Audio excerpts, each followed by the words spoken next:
Oh my God, zombie! Yeah!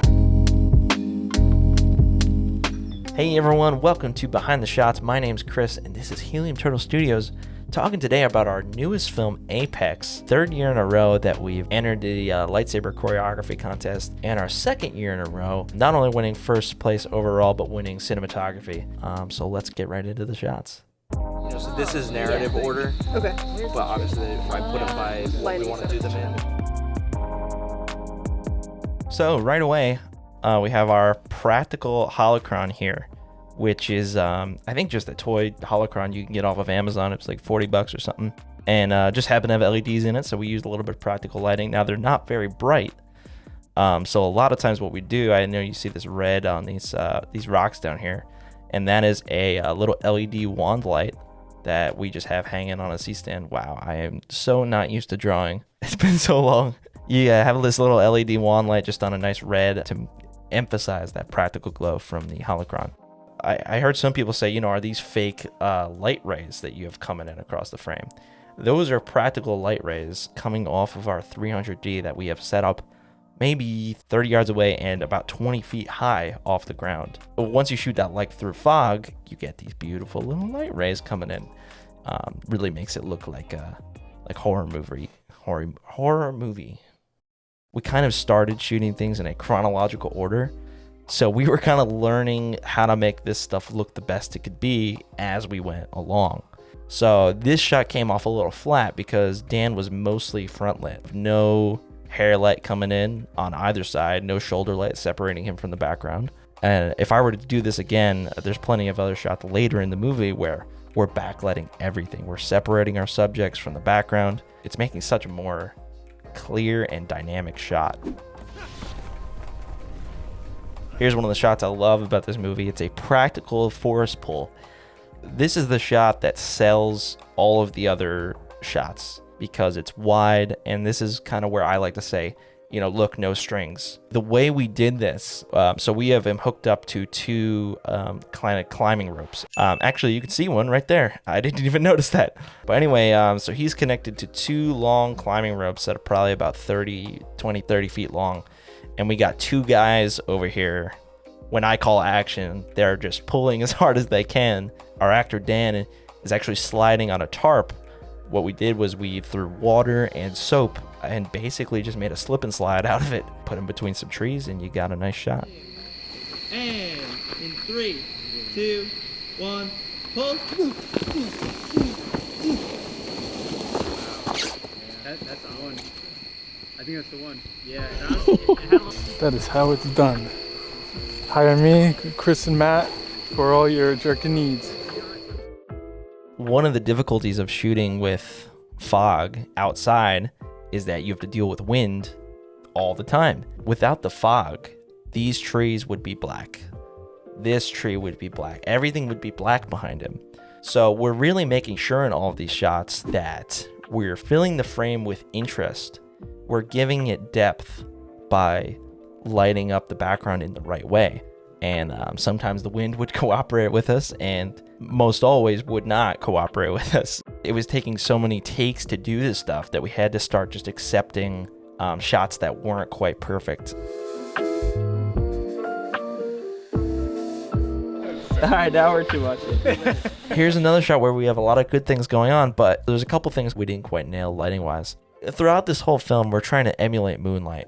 So, a part of that is the inverse square law, which is something that you'll hear a lot of people talk about when you talk about lighting. And this is a perfect shot that shows that. So since our light is not far enough back, you can really see our light fall off very quickly. So our light is very intense here, and then once it hits this tree, it's not as intense. Now, what the inverse square law means basically is every time you double your distance of light, you lose 75% of that light. If we've doubled the distance to here, this light is 75% gone.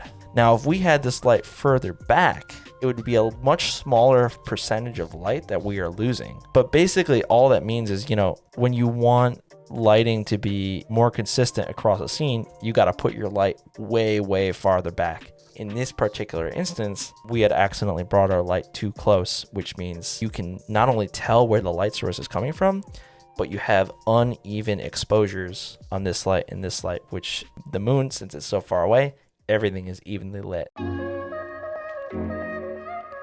Now we switch to our reverse angle, and you'll notice this in a lot of big budget movies. We just came from Mike, who was backlit by, the moon. And oh, look at that. Dan is also backlit by the same moon, which doesn't technically make sense, but is visually pleasing because it gives us that depth. And not only that, but you'll even notice that he has a shadow here. We're filling him with a cold blue LED here, because without that, his face would be totally dark right now. It would be in shadow. We dial in that contrast ratio where I'm looking at false colors and saying that's a good dynamic contrast ratio, because we're not making him even. This isn't. We're not doing portraits. We're doing Star Wars. Didn't do Dan's single because I wanted to do the J shot last. Sure. Here we are, at the time of our lives. 2 a.m. in the morning, I think. All you gotta do is fan a large flag. 3, 2, 1, hit it. Oh, I like that. That's good. Clean plate.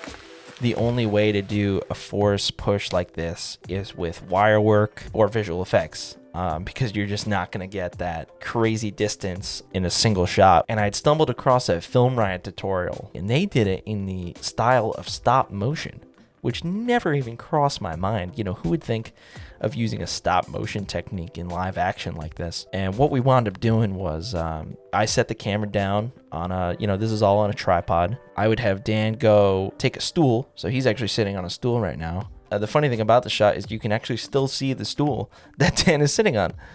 So I can actually just literally outline it. I would ask him to go sit on a stool and, lean back like this. So it looks like he's, mid flying backwards. And every couple feet, we would take a picture of him on the stool doing that. And, once you put those frames together, it kind of looks like he's flying back into the tree. With a little bit of retiming in After Effects and some motion blur, you start getting the effect across of like, oh, wow, he's really flying through the trees.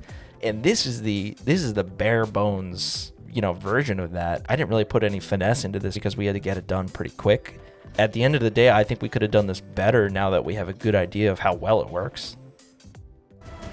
Then we get to this section, which gets a little crazy. We obviously use a stylistic camera shake in a lot of instances because it adds that intensity, when you do it in the right way.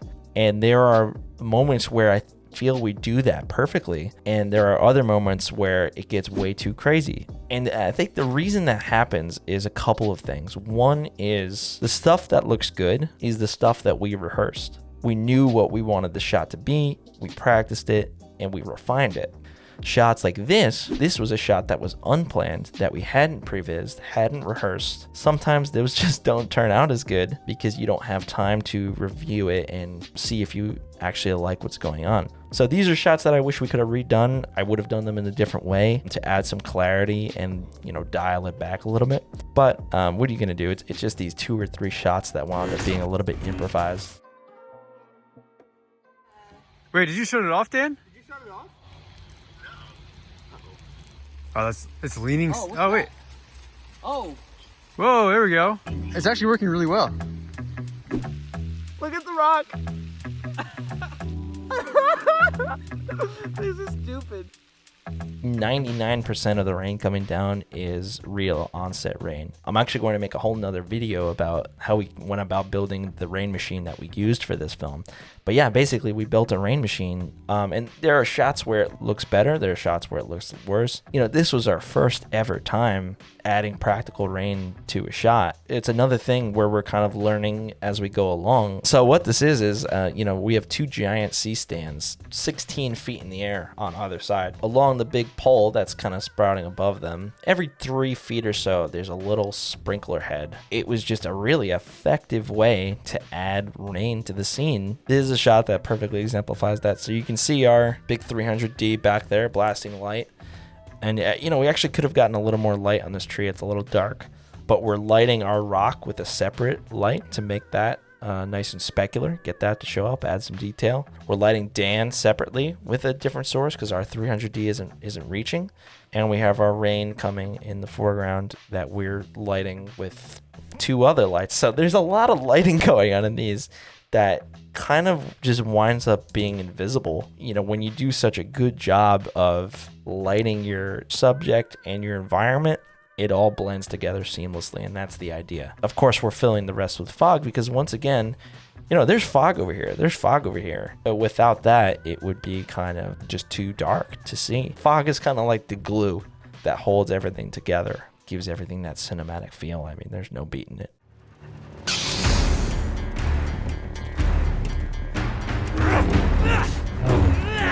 Years past, our sound wasn't as refined as it could have been. We wound up with a little bit more time in post-production this year as far as sound goes. My major thing this year that I really wanted to nail was the ADR.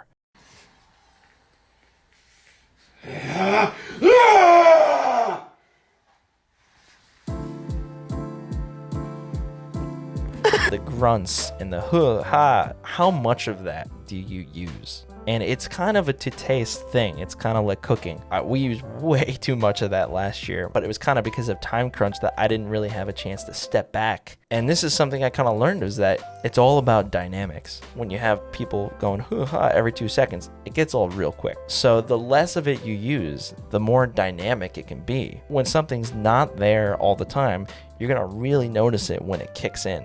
It adds way more. And, you know, we had better sound samples too this year. Mike got some better lightsaber sound samples that just sounded so much more punchy.